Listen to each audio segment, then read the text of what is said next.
Hey guys, this is Caesar 5.44 and it's part 1. I think Lauren's going after me, so you can look forward to that. I'm going to try to keep this relatively short. Basically, this is about two guys who are, I guess, adrenaline seekers trying to fight for the top spot. And it's funny because HBO's Rome is based off these two characters.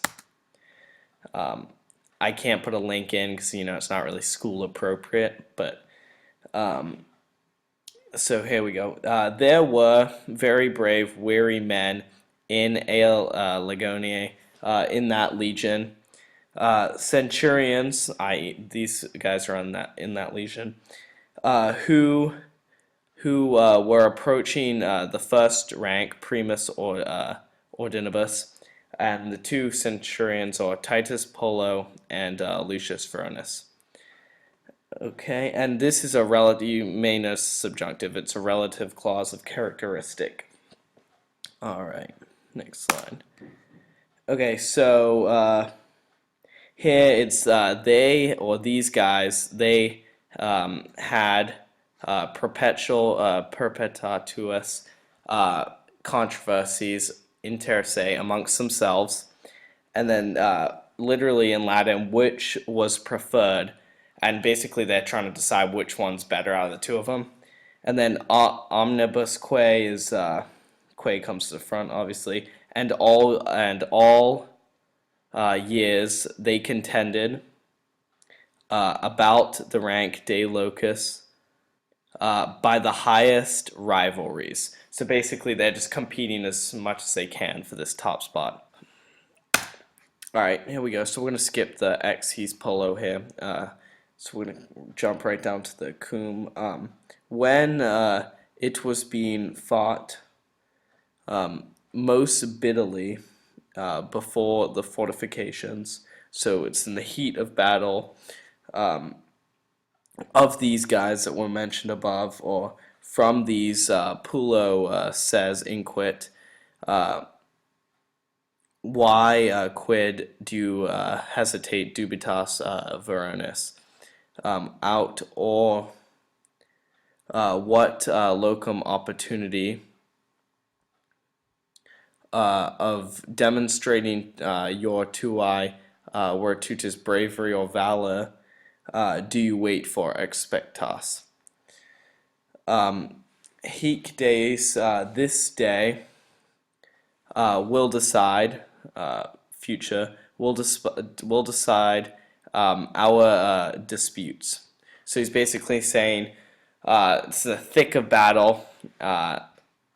You can see by the superlative here, and he's saying today's the day we decide who's better.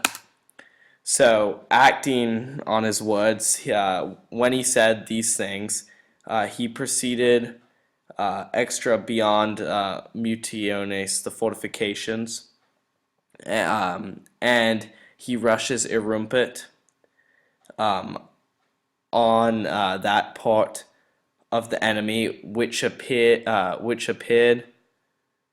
the thickest. So basically, he's going into the heart of the enemy, and nor does Verones keep himself within the cesse, within Wallow, the rampart, but he follows close after, having feared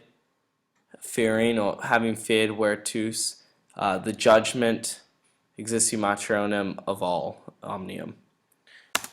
All right, so last slide here starts off with a nice nice way to end it, and with mediocrity, with an average spatio gap relicto left. Pulo emittit throws his spear pilum, or the spear, at the enemy in hostes, and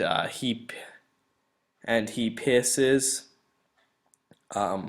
one unum, running procrum from the crowd ex multitudine,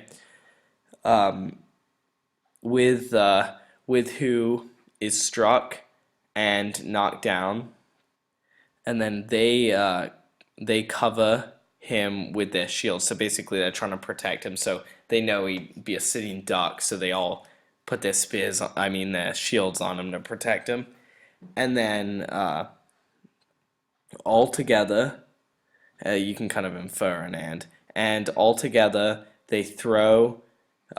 This is kind of weird because it switches who they're talking about. So all together, i.e., the Gauls, all together the Gauls throw their weapons into the enemy. So the enemy here switched from the Gauls back to the Romans, the two Romans that are contesting for the top spot. And then to finish it off, and they did not give the opportunity faculantum of retreating regrediende.